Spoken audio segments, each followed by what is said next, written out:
Hi everyone, मैं हूं प्रगति और स्वागत करती हूं आप सभी का अपने यूट्यूब चैनल बैंकिंग विद प्रगति पर। इस सेशन में हम करंट अफेयर्स को हैंड रिटन नोट्स के थ्रू पढ़ेंगे। यहाँ पे आपको करंट अफेयर्स को बहुत ही इजी एंड डिटेल वे में एक्सप्लेन करने वाली हूँ।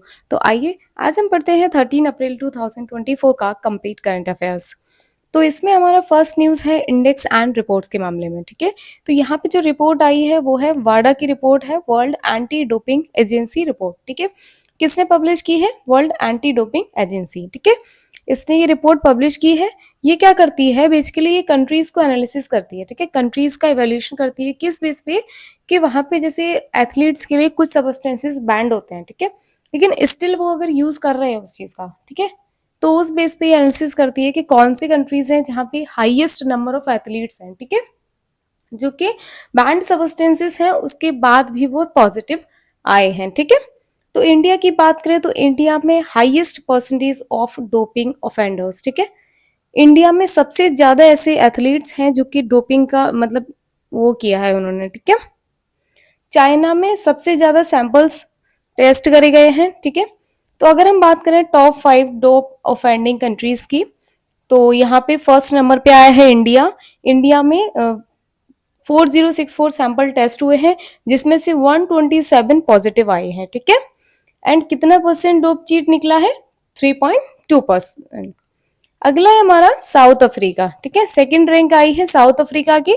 साउथ अफ्रीका में कितने सैंपल टेस्ट हुए हैं? 4169 एंड 80 यहाँ पे पॉजिटिव आए हैं। और डोप चीट कितना है यहाँ का? 2.04%। थर्ड नंबर पे हमारा थाईलैंड। थाईलैंड में 3402 सैंपल टेस्ट हुए हैं जिसमें से 65 पॉजिटिव आए हैं एंड 1.93% यहाँ का डोप चीट है। ठीक है, फोर्थ नंबर पे आया है यूएसए। यूएसए में सैंपल टेस्ट हुए हैं 3854 एंड यहाँ पे जो सैंपल पॉजिटिव आए हैं वो है 61 एंड यहाँ पे जो डोप चीट का परसेंटेज है वो है 1.58%। फिफ्थ नंबर पे आया है कतर। यहाँ पे सबसे ज्यादा सैंपल्स टेस्ट हुए हैं, बेसिकली मतलब फिफ्थ रैंक है ना इसकी, तो यहाँ पे 7209 हुए हैं। बाकी चाइना में सबसे ज्यादा सैंपल टेस्ट करे गए हैं। ठीक है, पॉजिटिव कितने आए हैं? 80 आए हैं एंड यहाँ का जो परसेंटेज है वो है 1.2%। अब हम बात करते हैं करंट बैंकिंग अवेयरनेस। तो यहाँ बात हो रही है इंडिया पोस्ट पेमेंट बैंक। ठीक है, इंडिया पोस्ट पेमेंट बैंक ने एक फैसिलिटी निकाली है, आधार एटीएम सर्विस। ठीक है, कौन सी निकाली है? आधार एटीएम सर्विस। ठीक है, ऑनलाइन आधार एटीएम सर्विस है ये। ठीक है, जो कि आधार इनेबल्ड पेमेंट सिस्टम पे काम करती है और ये जो सिस्टम है ये एनपीसीआई ने इंट्रोड्यूस किया था। तो अगर हम यहाँ पे बात करें ऑनलाइन जो आधार एटीएम सर्विस है, इसमें क्या है कि आप अगर जैसे आपको अर्जेंट में पैसे की जरूरत है तो आप क्या कर सकते हैं? कैश निकाल सकते हैं अपने आधार नंबर के थ्रू। ठीक है, और आपको इसके लिए बैंक या एटीएम जाने की भी जरूरत नहीं पड़ेगी।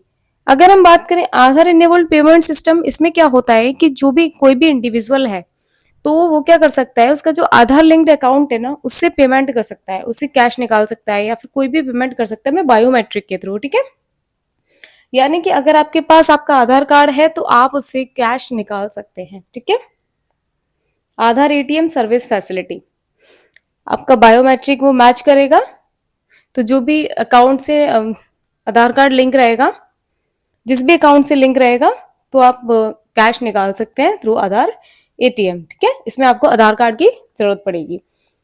तो जो एनपीसीआई है, एनपीसीआई की अगर हम बात करें तो सिंगल अगर आप पेमेंट कर रहे हैं, ठीक है, सिंगल ट्रांजेक्शन कर रहे हैं, यानी कि अगर आप एक बार ट्रांजेक्शन करेंगे तो एक बार में आप मैक्सिमम 10,000 रुपए तक ही ट्रांजेक्शन कर सकते हैं। ठीक है, एक बार की बात हो रही है, एक दिन की बात नहीं हो रही है यहाँ पे। ठीक है, एनपीसीआई की बात करें तो एनपीसीआई क्या है? National payment corporation of India.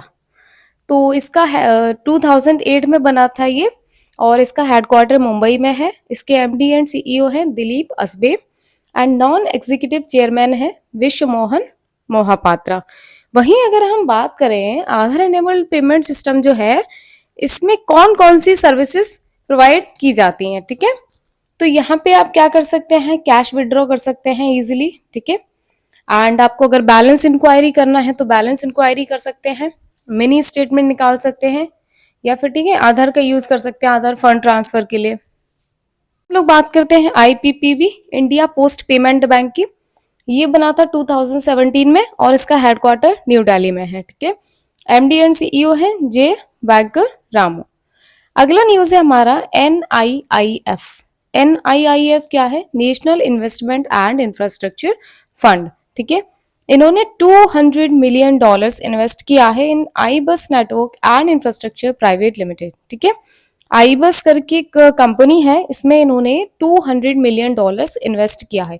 $200 million कितना होता है? 1660 करोड़। ठीक है, किस लिए किया है? To support digital infra in India. India में डिजिटल इंफ्रा को बढ़ावा देने के लिए। ठीक है, NIIF की बात करें तो ये 2015 में बना था और इसका हेडक्वार्टर मुंबई में है एंड इसके सीईओ है सुजय बोस। अगला न्यूज है हमारा ICICI बैंक। ठीक है, इन्होंने क्या किया है? इन्होंने टाटा स्टील ने ICICI बैंक से 2675 करोड़ का लोन लिया है। किस लिए लिया है? 3 साल का लोन लिया है। हुआ क्या था कि इनका कोई एग्जिट पहले से कोई लोन चल रहा है। ठीक है, तो उसको रीपे करने के लिए इन्होंने ICICI बैंक से 2675 करोड़ का डेट लिया है। ठीक है, वहीं अगर हम बात करें तो टाटा जो स्टील है उसने किससे लोन लिया था? इन्होंने पहले 2700 करोड़ रुपए रेज किया था through the unsecured fixed rate bonds 7.79% पे, तो उसको रीपे करने के लिए ये यहाँ से लोन ले रहे हैं। ठीक है, टाटा स्टील की बात करें तो ये कितना क्रूड ऑयल प्रोड्यूस करता है? 21.6 मिलियन टन पर एनम, यानी कि साल में ये 21.6 मिलियन टन क्रूड ऑयल को प्रोड्यूस करता है। इसका टारगेट ये है कि ये 40 मिलियन टन पर एनम, इसका टारगेट है कि ये फिजिकल 30 तक कितना करेगा? एक साल में 40 मिलियन टन। वहीं अगर हम बात करें ICICI बैंक की तो ये 1994 में एस्टेब्लिश हुआ था और हेडक्वार्टर इसका मुंबई में है। MD एंड सीईओ है संदीप बख्शी एंड इसकी टैगलाइन है ख्याल आपका।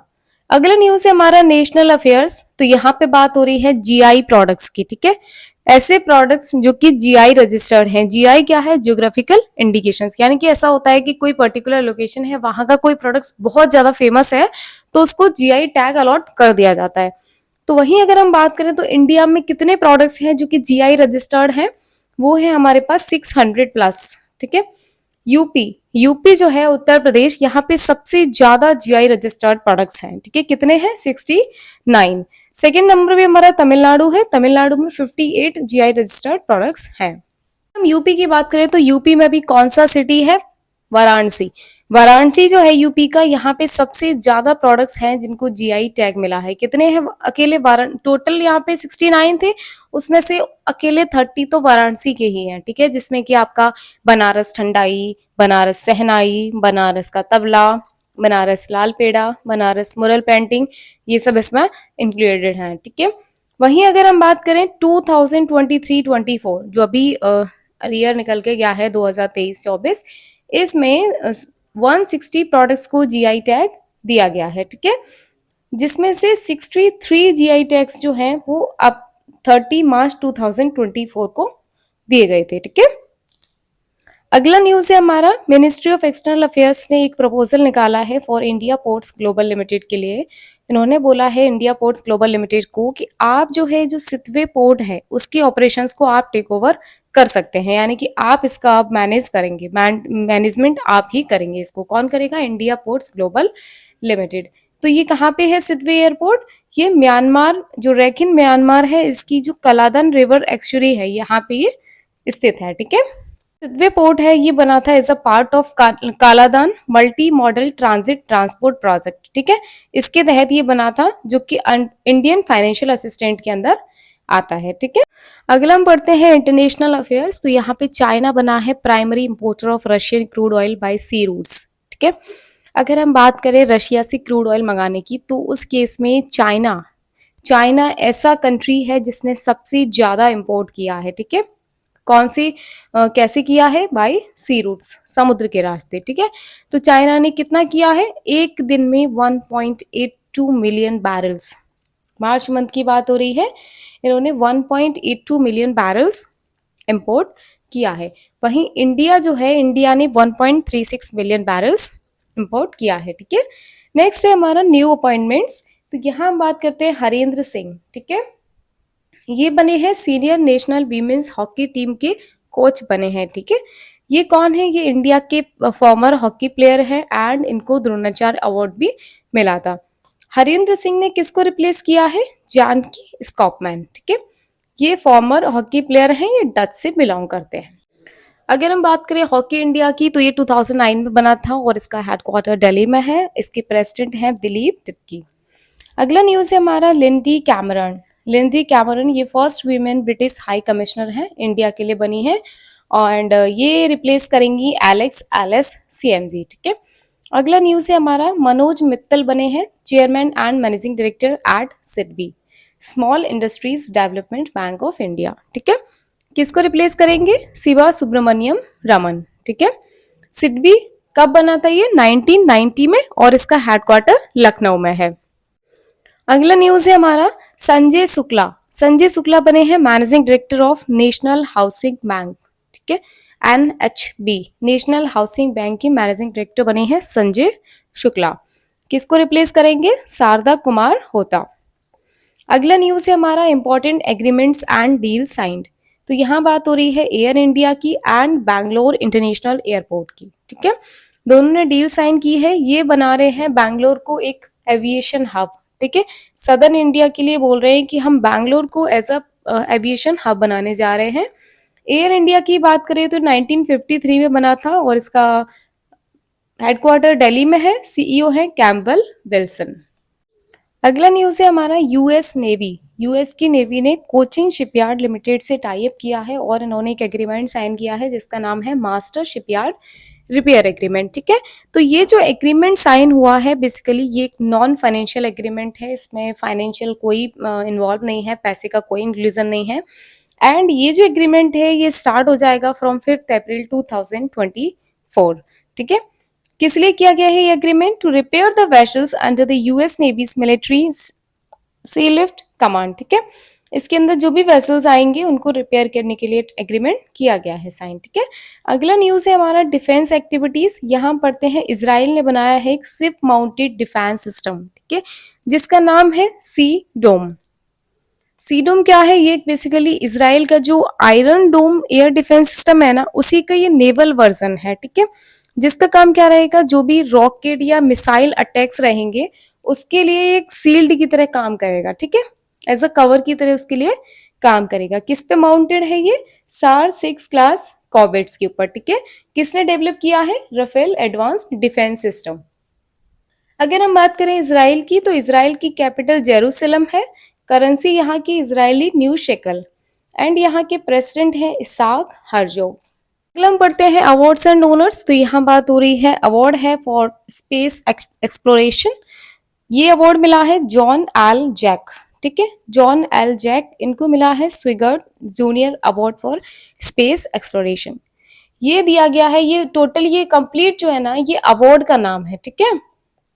किसको दिया गया है? चंद्रयान 3 मिशन जो टीम है, चंद्रयान 3 जिन्होंने मिशन किया था कंप्लीट, उनकी जो टीम है ये इसरो ने किया था लॉन्च, ठीक है। उस टीम को मिला है। तो उस टीम की तरफ से किसने ये अवार्ड रिसीव किया है? DC मंजुनाथ ने ये अवार्ड रिसीव किया है, ठीक है। चंद्रयान 3 मिशन जो टीम है उनके बिहाफ पे इन्होंने रिसीव किया है। तो DC मंजुनाथ कौन है? ये काउंसल जनरल है इंडिया के इन हाउस्टन USA। अगला हम पढ़ते हैं रिसेंट स्टेट अफेयर्स। तो यहाँ पे बात हो रही है small town of Miraj, Maharashtra के सांगली डिस्ट्रिक्ट में है ये, ठीक है। स्मॉल टाउन है जो कि जाना जाता है जो इंस्ट्रूमेंट्स हैं, जो म्यूजिकल इंस्ट्रूमेंट्स हैं उनकी क्राफ्टमैनशिप के लिए, ठीक है। इसको GI टैग दिया गया है। महाराष्ट्र की कैपिटल मुंबई है। यहाँ के चीफ मिनिस्टर हैं एकनाथ शिंदे एंड यहाँ के गवर्नर हैं रमेश व्यास। एंड यहाँ पे कौन कौन से नेशनल पार्क्स हैं? Gugamal national park, Sanjay Gandhi national park, Tadoba national park, Chandoli national park and Navegaon national park. अगला हम बढ़ते हैं एक्स्ट्रा हाइलाइट्स। तो यहाँ पे बात हो रही है Gujarat council on science and technology गुज कॉस्ट। इन्होंने एक नोडल सेंटर बनाया है for the space science and technology, ठीक है।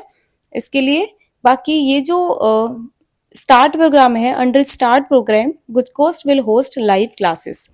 ये लोग लाइव क्लासेस प्रोवाइड करेंगे। कौन से? Gujarat council on science and technology.